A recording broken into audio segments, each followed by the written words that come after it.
안녕하세요. 반갑습니다. 사랑합니다. 6월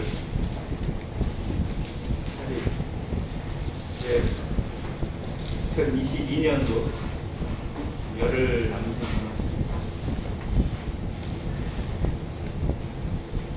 살갑게 빠른 세월을 또 한 번 실감하게 되는 이들인데요.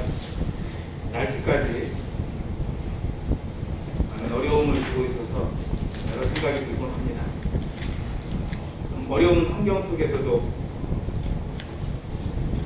의심스럽게 주님 의지하며 함께하는 성도들에게 하나님의 위로와 또 놀라운 복이 함께하기를 간절히 원하고, 또 우리를 살리시는 하나님의 말씀으로 말미암아 더욱 우리 마음의 평강과 위로가 전해지기를 간절히 원합니다. 오늘 요나서를 마치는 시간이 되겠는데요. 요나서 4장 마지막 부분을 통해서 정말 하나님의 마음을 알아가는 성도가 되기를 원하는 마음입니다. 요나서 4장 5절을 먼저 드리겠습니다.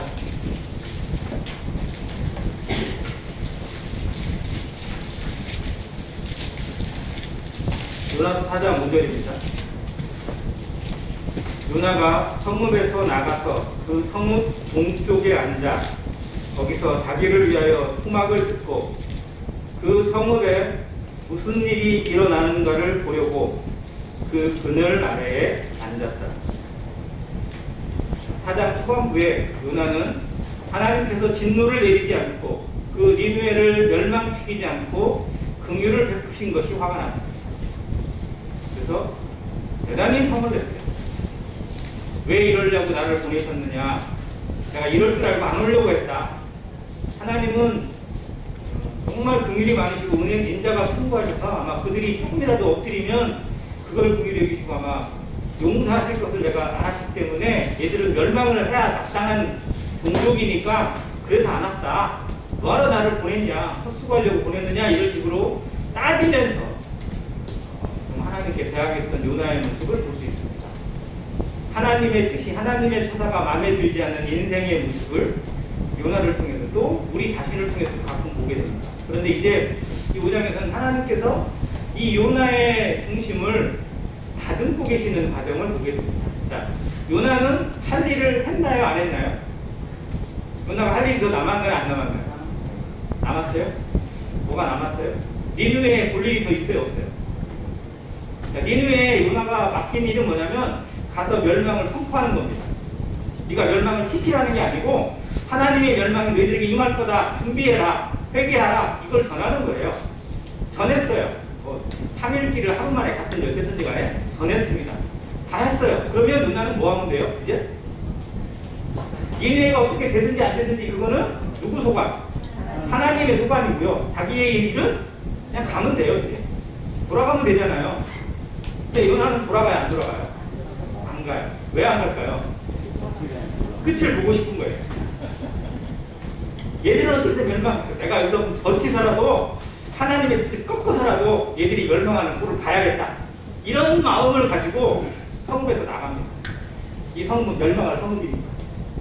자, 나가요. 나가서 동편에 자리를 잡습니다. 자, 동편에 자리를 잡는데 니느웨 성이 작은 성이에요? 큰 성이에요? 엄청 큰 성입니다. 지금 티그리스강 유역에 이 니느웨 성적 유적이 있거든요. 길이로만 30km가 넘습니다. 어마어마한 성읍이에요. 자, 이 성읍을 제대로 보려면 낮은 곳에 있어야겠어요? 높은 곳에 있어야겠어요? 높은 곳에 자리를 잡아야 돼요. 그래서 요나가 동편으로 간 거예요. 좀 잘 보이는 곳. 자, 그런데 높은 곳이에요. 자, 높은 곳은 좋은 것도 있는데 안 좋은 것도 있어요. 자, 여기는 이라크입니다. 지금의 이라크 땅이에요. 자, 날씨가 더워요? 선선해요? 엄청 덥습니다. 낮에는 도저히 살아갈 수가 없을 만큼 사막 지역이에요. 자, 그래서 그곳에서 니느웨를 보는 거는 좋은데 도저히 먹고 살 수가 없어요. 여기서 견딜 수가 없어요. 그래서 자기를 위해서 초막을 짓습니다. 거기다 온갖 나무나 뭐 이런 거 갖다 구해다가 초막을 짓고, 자, 어떻게 되는가 보자 라고 해서 거기서 앉아서 구경을 합니다. 요나는 처음 부름 받았을 때 하나님에게 부름을 받았고 하나님의 말씀을 전한 하나님의 도구였습니다. 지금은 요나는 하나님의 도구인가요? 구경꾼인가요? 구경꾼입니다. 하나님의 도구가 구경꾼이 되어 있습니다. 성도들의 삶에 이걸 생각해야 됩니다. 나는 하나님의 도구로 살아가고 있는지 아니면 구경꾼으로 살아가고 있는지. 구경꾼은 자기 자신을 위해서만 생각합니다. 기준이 자기 중심이에요. 몸은 어디에 가 있든지 간에 기준이 자기 중심이에요. 요나가 투막을 지은 것이 하나님을 위해서입니까? 나를 위해서입니까? 나를 위해서. 거기에 앉아있는 이유가 하나님의 뜻 때문이에요. 내 의지를 보이기 위해서요. 내 의지를 보이기 위해서. 내 뜻대로 되기는 것을 보려고. 이 시대에 입으로는 하나님을 외치고 글로는 하나님을 부르짖으면서도 구경꾼이 너무 많습니다. 교회가 영향력을 잃어가고 복음이 힘을 잃어가고 오히려 하나님의 이름이 모독을 받고 욕을 받는 이유가 하나님을 믿는다는 사람들이 구경꾼으로 살아가기 때문입니다. 하나님의 뜻이 중요하지 않아요. 하나님의 말씀이 무엇인지가 중요하지 않고 모든 기준이 나에게 와 있어요. 나에게 좋으면 선이고 나에게 안 좋으면 악이 됩니다. 죄의 모습하고 뭐가 달라요? 악한 길에 살아갔던 가인의 모습과 다를 바가 없습니다. 요나가 그 길을 가고 있어요. 한때는 하나님의 도구였고 하나님의 영웅이었습니다. 니느웨를 구원한 영웅이잖아요. 니느웨 입장에서는 이 요나가 자기를 살린 의인이란 말이에요. 그런데 의인이 되어 있던 요나가, 영웅이 되어 있는 요나가 그게 싫어요. 왜 내가 의인이 돼? 왜 내가 영웅이 돼? 니들 망해야 돼? 그게 아니라 보기 시원해. 라고 하면서 그 꼴 보기 싫어서 동편 높은 곳에 자리를 잡고 구경꾼이 되어 있습니다. 어떻게 망하는 거? 아마 내가 이게 버티고 있으면 하나님이 나를 생각해서라도 저들에게 재앙을 내리실 거야. 지금은 조금 봐주실지 모르지만 며칠 안 되면 얘들의 본성이 나올 거야. 그러니까 40일만 하면 어떻게든 한번 구경을 해봐야겠다. 버텨봐야겠다. 내 뜻이 관철될 때까지 여기를 안 떠나겠다라는 고집을 가지고 있습니다. 이게 의지예요? 그건 고집입니다. 그런데 그때 가보니까 하나님 여호와께서 뭘 얘기하셨어요? 박농풀을 얘기했어요. 자, 그가 뭘 지었잖아요. 토막을 지었어요. 근데 하나님이 박농풀을 얘기하신 것은 토막이 어떻게 됐다는 건가요? 토막이 쓸모가 없어진 겁니다. 사람이 준비한 거, 사람이 만든 거, 사람이 세운 거 얼마 못 갑니다. 그 사막 땅에서, 그 광야의 땅에서 토막을 짓긴 지었는데 얼마나 튼튼하게, 얼마나 멋있게 지었겠어요. 있는 거 그냥 없는 거 같다가 했으니 아마 좀 겨우 형색만은 그런 나무가지로 만든 거죠. 정말 무화과 나무 가지고 자기의 굿부럼을 가렸던 아담과 하와 같은 그런 모습일 겁니다. 금방 말라버렸어요. 금방 시들어버리고 아무 쓸모짝도 없는 것이 되어버렸습니다. 그래서 이제 요나는 버티고 싶은데, 더 있고 싶은데 그늘이 없어요. 피할 데가 없어요. 야, 그늘이 없으면 방법은 두 가지입니다. 거기서 그냥 이제 내일은 여기까지다 생각하고 가면 돼요. 자기 땅으로 가면 됩니다. 그래야 아무 무사하지. 그렇게 신경을 써요. 두 번째는 니느웨로 내려가는 겁니다. 니느웨 땅에는 그늘이 있을 테니까. 근데 니느웨도 가기 싫고 자기 집으로도 가기 싫어요. 끝까지 끝을 봐야겠어요. 그런데 하나님이 네가 여기 끝까지 있겠다면 내가 도와줄게 라고 하시면서 갑자기 그 사막 땅에, 그 광야에 뭐를 주셨다고요? 박농풀을 주셨어요. 갑자기 땅에서 박농풀이 자라나가지고 아주 멋있게 자라가지고 그냥 큰 그늘을 만드는. 그림에 보면요, 성화의 그림에 보면 이게 나무로 나와 있어요. 나무같이 큰 튼튼한 것으로 해가지고 그늘을 만드는 어떤 그런 그림으로 나와 있어요. 자, 나무가 됐든지 식물이 되었든지 아무튼 박농풀은 이런 풀이 아니에요. 정말 그가 지은 초막과 비교가 안 될 만큼 넉넉한 그늘을 제공해주고 모든 햇빛을 가려주고 선선함을 주는 하나님의 선물로 다가왔습니다. 요나가 어떻습니까? 요나가 박농풀로 말미암아 뭐라고 되어 있어요? 크게 기뻐하여. 요나서 4장 전체 중에 요나의 기쁨이 유일하게 여기 있습니다. 요나는 지금까지 한 번도 기쁜 적이 없어요. 하나님의 선지자가 무엇으로 기뻐하는가냐, 하나님의 성도가 무엇으로 기뻐하며 살아가느냐가 중요합니다. 우리의 기쁨은 뭐예요? 방문풀입니까? 하나님의 말씀입니까? 정말 말씀으로 기뻐하세요? 그러면 우리는 정말로 복받은 자들일 겁니다.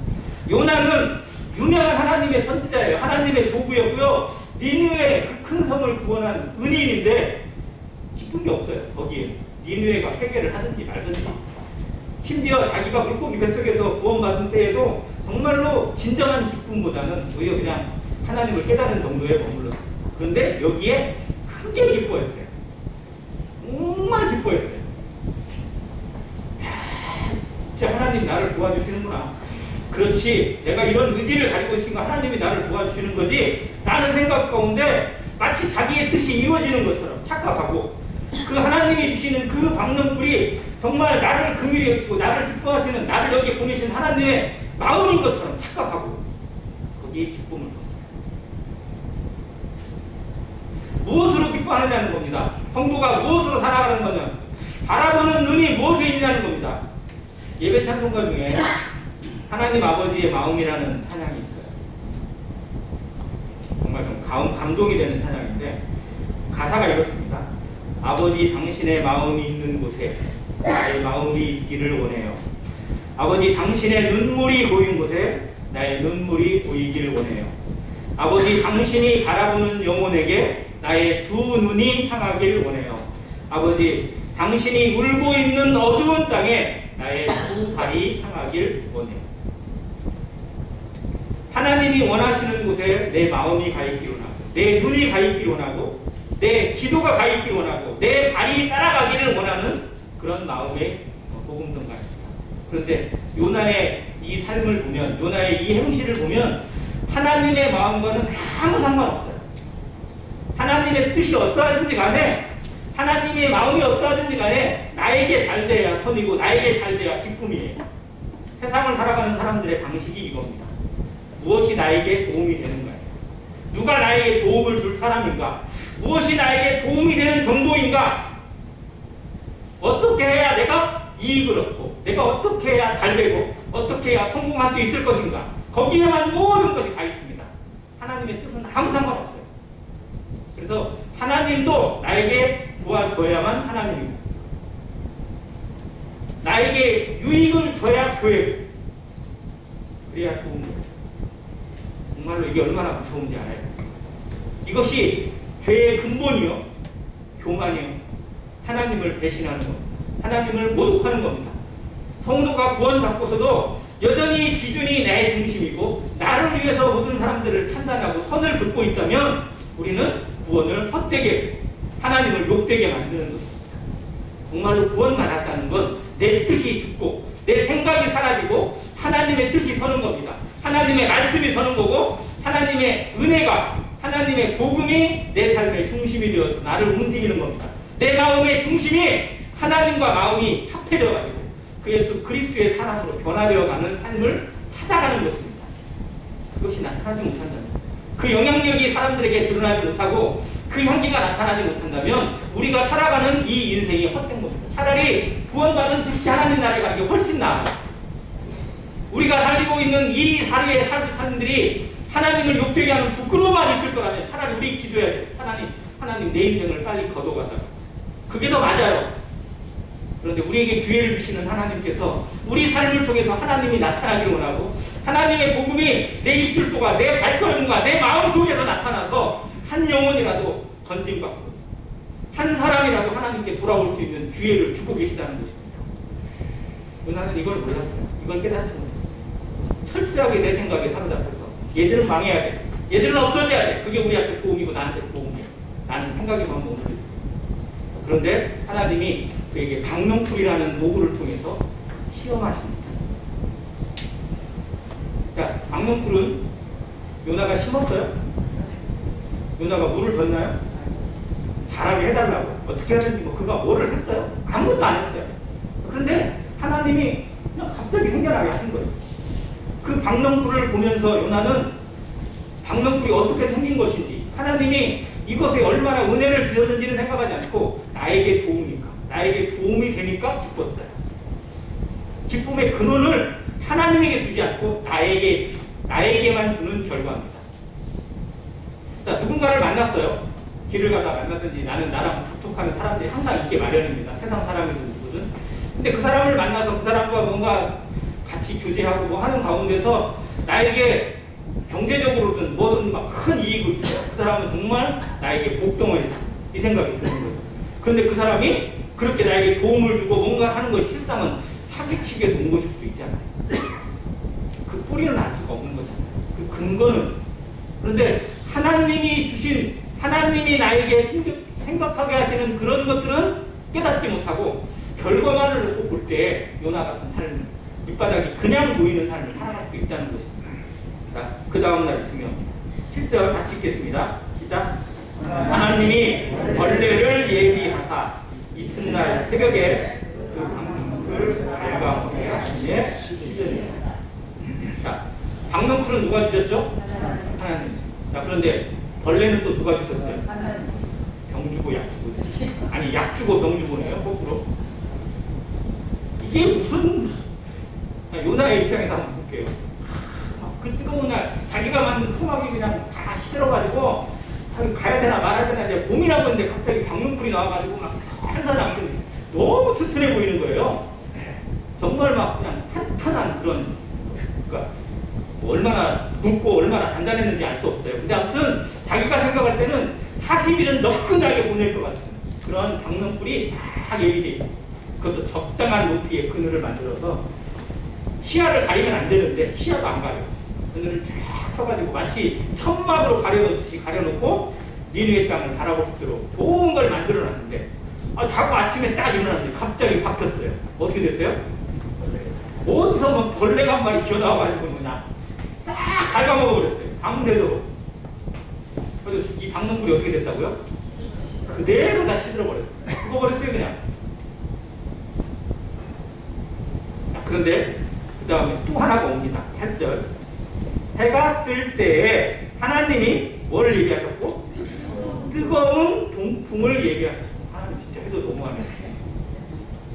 벌레로 죽이는 것도 진짜로 잔인한 건데 거기다가 뭐를 주셨다고요? 뜨거운 동풍을 주셨어요. 자, 이게 이 지역에 있는 히로코라는 동풍이거든요. 자, 거기가 무슨 땅이라고요? 이거 지금 니느웨가 있는 이 니느웨 동편이 초원이에요? 광야예요? 광야, 사막입니다. 지금 이라크 땅이에요. 이라크에 세계에서 가장 더운 땅이 있어요. 세계에서. 바스라라고 하는 지역이 기록을 가지고 있는데요. 여름에 58도까지 갑니다. 58도. 기록으로 지금 남겨져 있거든요. 아무튼 근데 그 정도의 온도면 어떤지 모르겠어요. 근데 지금 여기가 문제는 뭐냐면요. 평소에도 40도가 넘어요. 평소에, 낮에. 그런데 이때 동풍이, 뜨거운 동풍이 그 아라비아 사막으로부터 불어오게 되면요. 사람이 도저히 순간을 견딜 수가 없는 그런 지경이에요. 이게 히로코라는 동풍입니다. 자, 이 동풍이 요나에게 불어닥치게 하신 거예요. 그늘은 사라졌는데 갑자기 뜨거운 엎친 데 덮친 격으로 찾아왔습니다. 우리가 생각해도 정말 이건 견디기 힘든 상황이 분명 맞아요. 자, 근데 요나에게 정말 견디기 힘든 건 뭐였냐면 그게 하루아침에 다 왔다는 거예요. 나를 기쁘게 했던 방랑풀이 하루아침에 사라졌어요. 하룻밤에. 그리고 거기에 덮친 격으로 동풍까지 하나님이 주셨어요. 이건 진짜 해도 너무한 거 아니냐. 어떻게 하나님이 나한테 이럴 수가 있느냐. 우리에게 카카스럽게 정말 겹쳐서 찾아오는 고난이 우리에게 찾아올 때도 있어요. 성도들에게도. 이해할 수 없는 상황이 우리에게 찾아올 때도 있습니다. 이것도 견디기 힘든데 왜 하나님께서 이런 상황까지 주시는 것인지 이해가 안 될 때가 있어요. 분명 하나님이 뜻이 있을 거라고 마음에 생각을 하고 잡아보고 싶은데 안 잡혀요. 원망만 나오고 다른 사람하고 비교만 될 때가 없잖아. 있을 수 있습니다. 우리가 연약하니까 그래요. 그런데 요나가 이 상황을 어떻게 생각하고 있는지를 봅니다. 자, 8절 후반부에 요나가 혼미하여 스스로 죽기를 구하여 있는데 뭐라고요? 사는 것보다 죽는 것이 내게 나으니까. 누구를 향해서? 하나님을 향해서. 그 전에 이런 말을 했어요? 안 했어요? 안 했어요? 사장 추방도 했잖아요. 3절에 그랬어요. 여호와가 원하건대 이 일에 내 생명을 거두어 가서서 사는 것보다 죽는 것이 내게 나음이니라 라고 하나님한테 간절히 구한 게 아니라 따진 거예요. 실상 차라리 죽여주세요. 이게 뭡니까? 라고 그냥 지금 반항하고 있는 그런 모습인데, 한 번은 쉽고 두 번은 일도 아니에요. 첫 번째가 원래 무서운 거 힘든 거거든요. 불순종도요, 첫 번째가 힘든 것이지 두 번째는 아주 일도 아니에요. 여기서는 더 세게 나가요. 우리도 습관도 그렇잖아요. 교습지도 첫 번째가 힘들지 두 번째부터 세 번째부터는 간대기가 부어가지고 더 크게 한다고. 아무튼 요나가 하나님 앞에 불순종하는 것을 한번 배워먹더니 이제 아주 우습게 여겨요. 하나님 죽는 것이 낫습니다. 나를 죽여주세요. 라고 막 고개를 팍 튀기면서 차라리 막 대항하고 있어요. 9절에 하나님이 요나에게 이르시되 내가 이 박너풀로 말미암아 성내는 것이 어찌 옳으냐. 요나가 뭐라고 대답합니까? 그가 대답하되, 같이 한번 해주세요. 그가 대답하되, 시작. 그가 대답하되 내가 성내어 죽기까지 할지라도 옳으니이다. 뭐 한다고요? 내가 성내다가 벼락마다 죽더라도 옳습니다 라는 얘기예요. 내가 지금 화를 내다가, 하나님한테 화를 내다가 하나님의 진노를 받고 심판을 받아서 죽게 되더라도 나는 옳습니다 라고 따지고 있는 거예요. 자, 첫 번째 그가 원망했던 것과 두 번째의 원망을 보면요, 정도가 훨씬 세졌어요. 불순종도요 좀 급해지잖아요. 그러면 당연히 여겨요.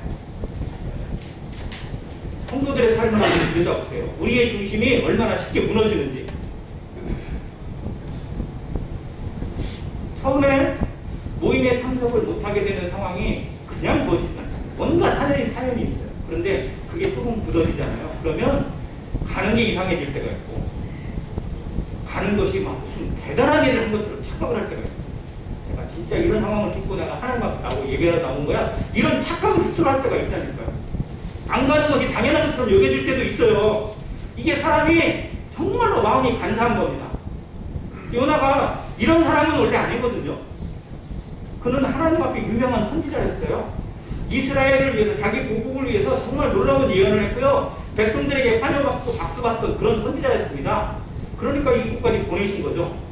그런데 틀어지기 시작하니까 이런 모습까지 틀어져요. 하나님 앞에 어떻게 선지자가 이렇게 말할 수 있어요? 어떻게 하나님 앞에 성도가 이런 표현을 할 수가 있어요? 말도 안 되잖아요. 내가 성령 죽기까지 할지도 없습니다. 이렇게 말할 수 있어요?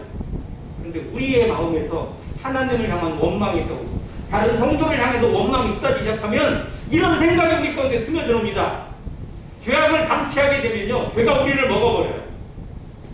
죄의 능력입니다. 은혜도 능력이지만 죄도 우리에게 능력을 발휘해요. 그게 가인에게 주신 하나님의 경고거든요.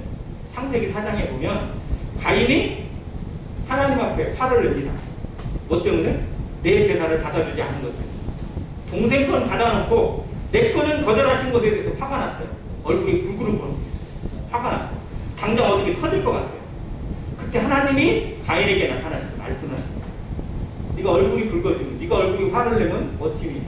네가 한번 스스로 돌아보라. 네가 선을 행하면 어찌 이런 일이 일어났겠느냐. 선을 행하지 아니하면 죄가 눈에 엎드렸습니다. 죄가 의약질을 하기 위해서, 먹기 위해서, 삼키기 위해서 준비하고 있다는 겁니다. 죄가 너를 원하나 너는 죄를 다스릴지니라. 죄가 누구를 원합니까? 영혼을 삼키기를 원합니다. 죄는 점점 강해지고 커져가지고 그 사람을 먹어버리기를 원하는, 이게 죄의 본성입니다. 그래서 처음에 죄를 지잖아요. 그러면 처음에 죄에 대해서 죄책이 있어요. 두려움이 있고요, 떨림이 있습니다. 어린아이도요, 부모 속이고 뭔가 하면 처음에는 막 덜덜 떨고 뭐 한마디도 말이 막 제대로 안 나오고 그래요. 그런데 그거 방치해두고 놔두잖아요. 그럼 어떻게 돼요?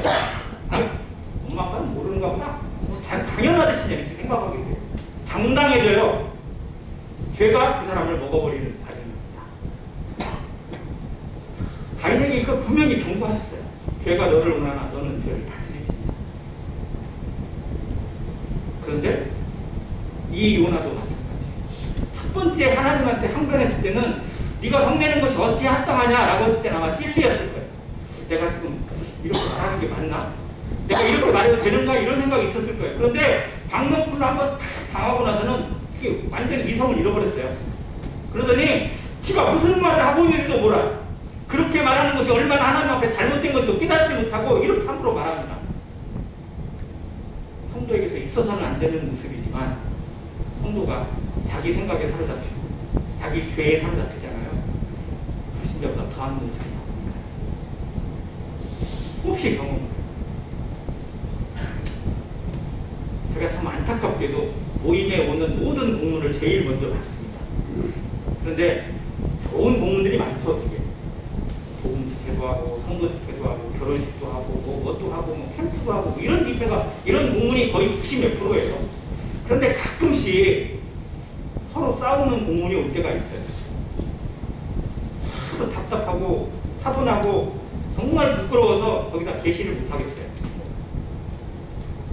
근데 그 서로 싸우고 막 서로 정죄하고 심판하고 막 뭐 이러는 변명하는 그런 공문들은 짧을까요? 길까요? 어느 거는요 진짜 대봉투에 왔답니다.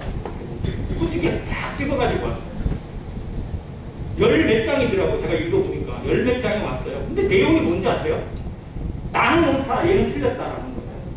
그거를 위해서 온갖 거를 다 써놨어요. 정말 종이가 아깝고 시간이 아깝더라고요. 근데 그게 성도예요. 그게 교회에서 나온 공문이에요. 교회 이름에 도장을 찍고 하나님이 그걸 보고 얼마나 마음이 아프실까요? 예수님이 자기들을 위해서 십자가에 피 흘려 죽으셨는데 그들을 살리기 위해서 예수님이 흘린 피의 공로가 겨우 그거라면 그게 하나님이 내세우는 교회의 모습이라면 정말 부끄러움 아닌가요? 우리 삶에서 하나님께 예배를 드리고 기쁨과 경배를 돌려도 시간이 모자란데 다른 성도 정죄하고 있고 심판하고 있고 원망만 하고 있고 판단만 하고 있다면 그건 정말 부끄러운 겁니다. 요나가 얼마나 부끄러운지 모습. 근데 이 요나의 모습이 나에게는 없는 것인지 우리 돌아봐야 됩니다. 내 뜻이 이루어지지 않다고 나를 힘들게 했다고 모든 공격을 쏟아붓고 있고 원망을 쏟아놓고 있다면 이게 어떻게 하나님의 마음이에요? 하나님을 아는 선지자의 마음에서 이런 말이 나올 수가 없어요. 근데 그걸 당당하게 내뱉고 있어요. 제가 성내어서 죽기까지 할지라도 요나의 한계가 밑바닥이 보이는 상황입니다. 가장 위험한 상황이에요. 그런데 여기에 하나님이 말씀하세요. 10절에 여호와께서 이르실 때 내가 수고도 아니하였고 재배도 아니하였고 하룻밤에 났다가 하룻밤에 말라버린 이 박농풀을 아꼈거든.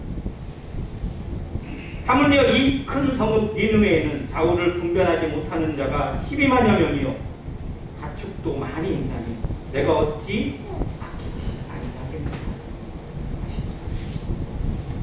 비교를 해주고 있습니다. 네가 아끼는 박농풀, 내가 아끼고 있는 이 니느웨 성읍하고 비교를 해봐. 너는 이것 때문에 목숨을 걸었지만 여기 때문에 나에게 화를 내고 차라리 죽여달라고 때를 쓰고 있지만 나는 무엇을 아끼고 있는지 봐라. 내가 사랑하고 내가 아끼는 것이 무엇인지 제대로 알아라고 보여주고 있습니다. 그 요나의 눈에 그 꽉 끼어있는 자기만의 생각을 깨뜨리기 위해서 하나님이 박농풀을 사용하셨어요. 인생은 박농풀에 넘어갑니다. 박농풀을 위해서 살아갑니다. 자기가 재배도 안 했어요. 자기가 심지도 않았어요. 우리에게 있는 것들 내가 심고 내가 가꾸고 내가 길러서 있는 것이 아니라 누가 주신 것? 하나님이 주신 것임을 알아야 합니다.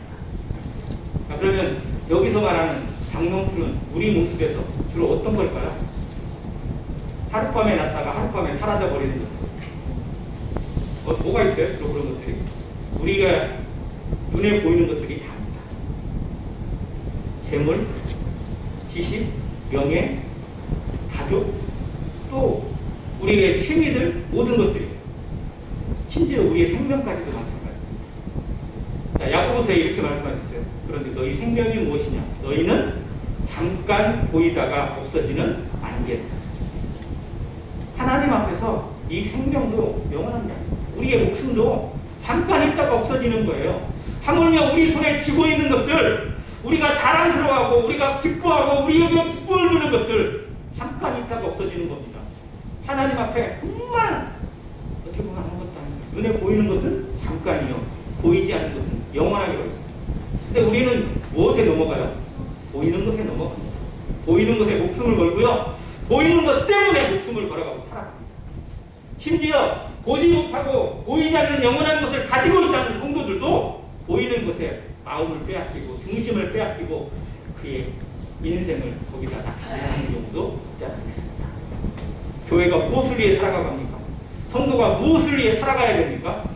방명풀이니까 영원입니까?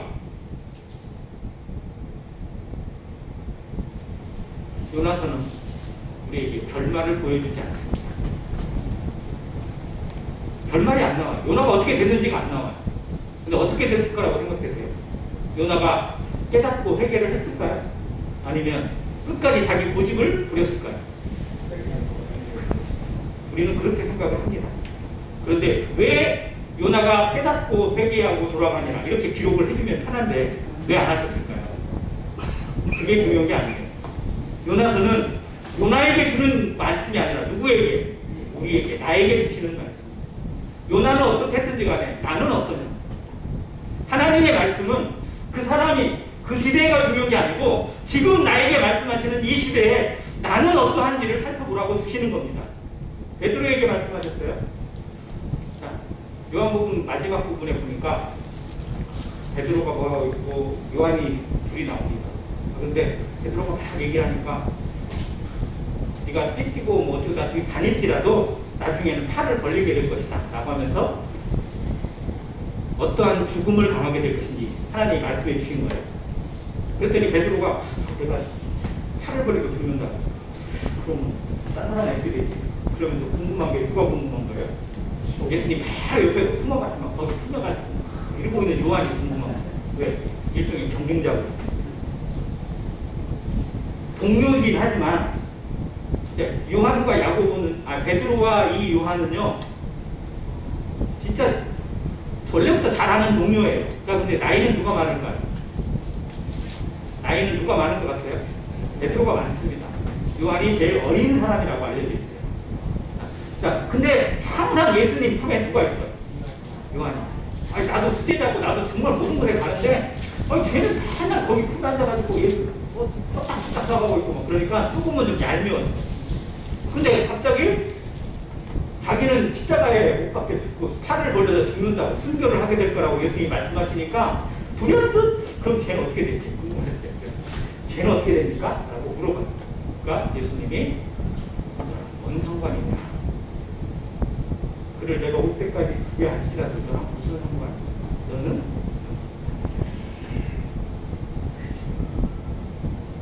우리는 쓸데없는 것에 신경을 쓰고 상관하는 경우도 참 많아요. 그거 꼭 알아야 뭐가 풀리는 것도 아닌데 저도 참 쓸데없는 것에 관심을 많이 두는 편이긴 합니다. 근데 진짜로 그것을 통해서 그것에 시간을 낭비하고 그것에 에너지를 쓰는 것을 정말로 가치 있는 것에 돌리는 지혜가 없어서 엉뚱하게 에너지 낭비하는 것도 참 많더라고요. 다른 사람 판단하고 비교하는 것에 에너지 낭비하는 성도들도 정말 많습니다. 우리는 무엇을 위해서 내 인생이 쓰여야 될 것인지, 내게 주신 것들이 무엇을 위해 소모되고 사용되어야 될 것인지를 판단해야 돼요. 결정해야 돼요.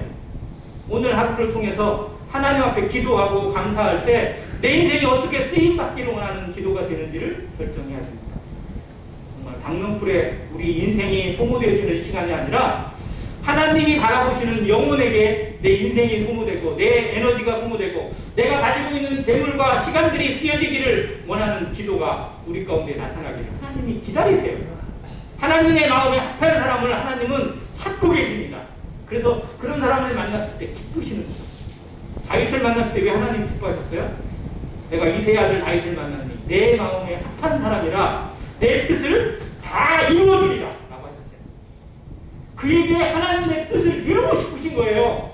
하나님의 비밀이 누군가를 통해서 이루어져야 되는데 받을 사람이 없어요.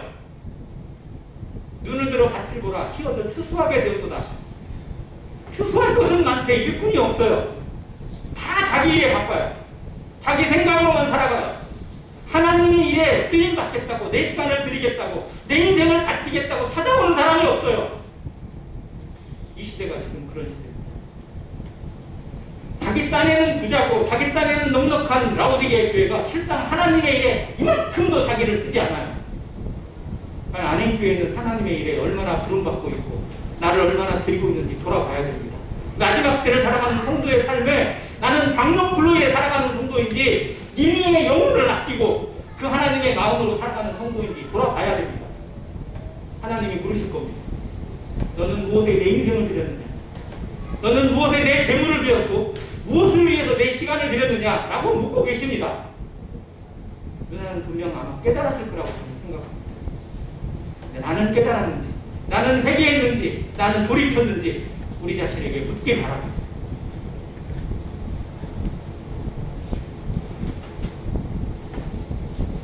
우리의 삶에서 하나님의 뜻을 거스리는 박농풀이 때로는 해방이 되기도 하고 방해물이 되기도 합니다.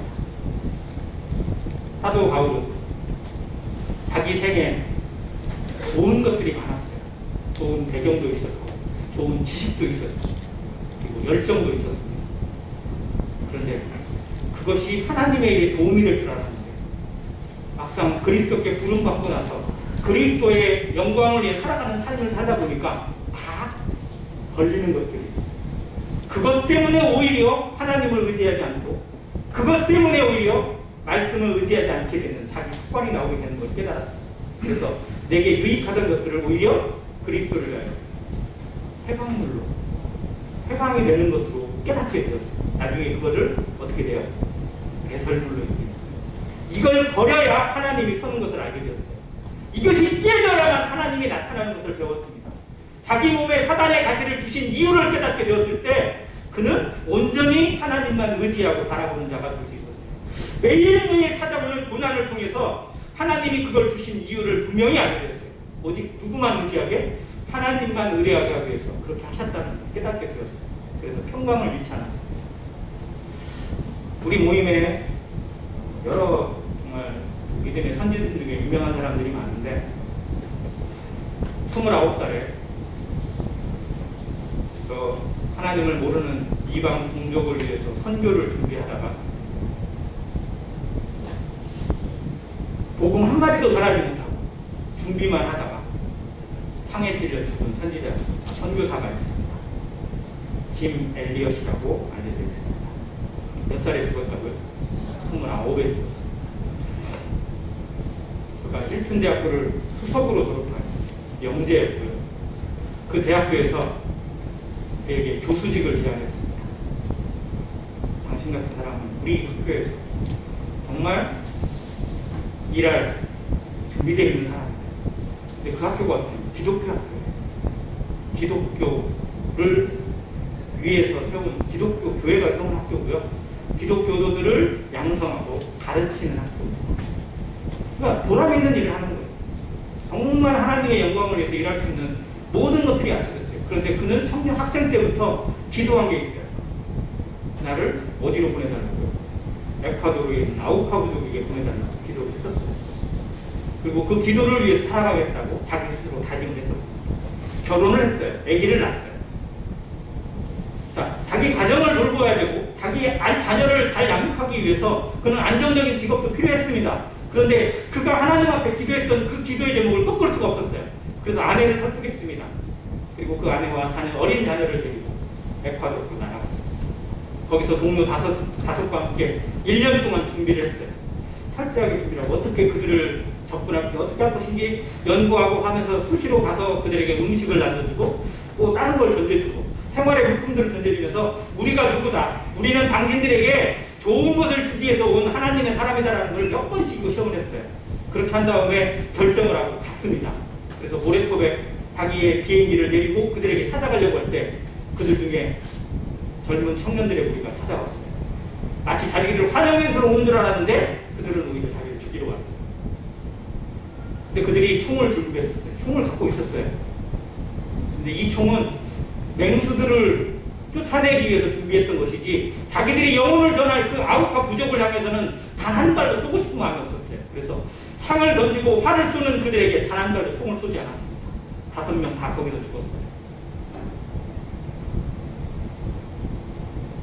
그가 이런 말을 했습니다. 이 일기장에 써 있는 말이에요. 잃어버릴 수 없는 것을 얻기 위하여 지킬 수 없는 것을 버리는 자는 결코 어리석은 자가 아니다. 잃어버릴 수 없는 것이 있습니다. 누구도 빼앗아갈 수 없는 것이 있어요. 결코 잃어버리지 않는 것을 얻기 위해서 지킬 수 없는 것이 있습니다.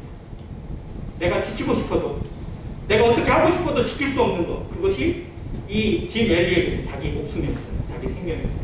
그러면 그가 얻고 싶고 그가 잃어버릴 수 없는 것이 뭐예요? 영혼의 복음입니다. 이 영혼의 복음을 위해서라면 내 생명, 내가 지킬 수 없는 것이 버려진다 하더라도, 그걸 버린다 해도 그는 어리석은 자가 아니다라고 그가 기록을 해놨습니다. 자기 인생의 좌우명이 있어요. 그리고 그 말 그대로, 그의 기도대로 그는 영혼의 복음을 위해서 자기를 드렸습니다. 너무 억울해요. 정말 그 5명이 한날 한시에 죽었다는 것이 너무 손해예요. 그래서 그 다음 그들의 시체가 발견되고 며칠 뒤에 신문에 실렸어요. 아주 대문짝만하게 실렸어요. 이 무슨 쓸데없는 낭비인가? 라고 써있어요. 어떻게 5명의 이 청춘 같은 이 젊은이들이 이것을 위해서 한 번도 던진 거 없이 이렇게 죽을 수 있도록 내버려뒀는가? 기독교 단체들, 너희 정말 해도 너무하는 거 아니냐? 복음 단체들 정신 차려라. 이걸 위해서 이들은 죽음으로 내몰았느냐? 막 이렇게 막 공격을 해댔어요. 그런데 그들의 아내들, 자기 자녀를 데리고 그곳에 찾아갔어요. 그리고 정확하게 1년 뒤에 그들이 물어봤어요. 아웃하고 말로 배웠잖아요. 어떻게 당신들은 우리 부족을 위해서 여기 찾아와서 이렇게 헌신적으로 일을 했냐. 그들 중에 간호사가 있었거든요. 그들을 돌보고 그들의 병을 고쳐주고 그들과 함께 하면서 정말 모든 것을 보여준 거예요. 아무 말도 안 하고 계속 섬겼어요. 당신들은 도대체 누구냐? 어떻게 우리에게 이렇게 잘할 수 있느냐라고 물어보니까 그들이 얘기해요. 우리는 당신들이 죽인 사람들의 아내들이다. 뭔 얘기냐? 그랬더니 1년 전에 그들이 그 모래톱에 왔던 그 사람들을 그냥 뭣도 모르고 죽였거든요. 심지어 추장의 아들이 직접 창으로 찔러 죽였어요. 그 사람들의 아내들이다라고. 어떻게 남편을 죽인 원수들을 위해 찾아올 수 있느냐? 도대체 당신들을 여기까지 오게 한 힘은 뭐냐라고 했을 때 하나님의 복음을 그때서야 전했다고. 그리고 그들이 거기에서 변화되고 하나님의 말씀을 배우기 시작하고 복음을 받아들이기 시작해서 몇 년 뒤에 그 추장의 아들 목사가 됐어요. 교회가 세워졌어요. 30여 년 뒤에 그곳에서 정말 기독교 단체를 모아 예배가 드려졌어요. 하나님이 이루신 일입니다. 하나의 길이 땅에 떨어져 썩지 아니하면 하나는 그대로 있습니다. 그러나 썩으면 많은 열매를 맺습니다. 기독교의 역사는 그런 피의 역사입니다. 피 뿌림의 역사이고요. 자기를 헌신하는 헌신의 역사이고 희생의 역사로 여기까지 와 있습니다. 우리는 무엇을 위해 나의 씨를 뿌리고 있는지, 어떠한 자세로 피를 쏟아내고 있는지, 땀을 흘리고 있는지 돌아봐야 됩니다. 내가 정말 사랑하고 아끼는 것이 악령불에 불과하다면 우리의 삶, 우리를 위해서 기꺼이 십자가를 진 예수님의 보혈의 가치가 너무 부끄러워집니다.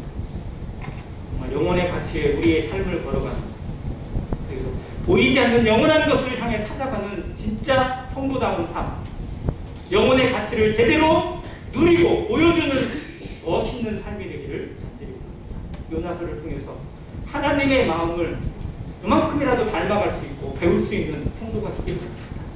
내가 보이는 것, 내 눈에 보이는 것으로만 판단하지 않고 보이지 않는 하나님의 말씀으로, 하나님의 마음으로 기도하고 그 마음을 찾아서 함께 동행하는 성도, 그러한 삶이 안일교회 모든 성도들의 삶에 드러나게 되길. 그래서 주님 앞에 서는 그날 잘알주가 착하고 충성된 종이여, 너는 나를 위해서 너 자신을 드리고 내 모든 것을 아낌없이 드렸던 나의 동역자였다고 하나님께 칭찬받는 모든 성도 되시기를 간절히 바랍니다.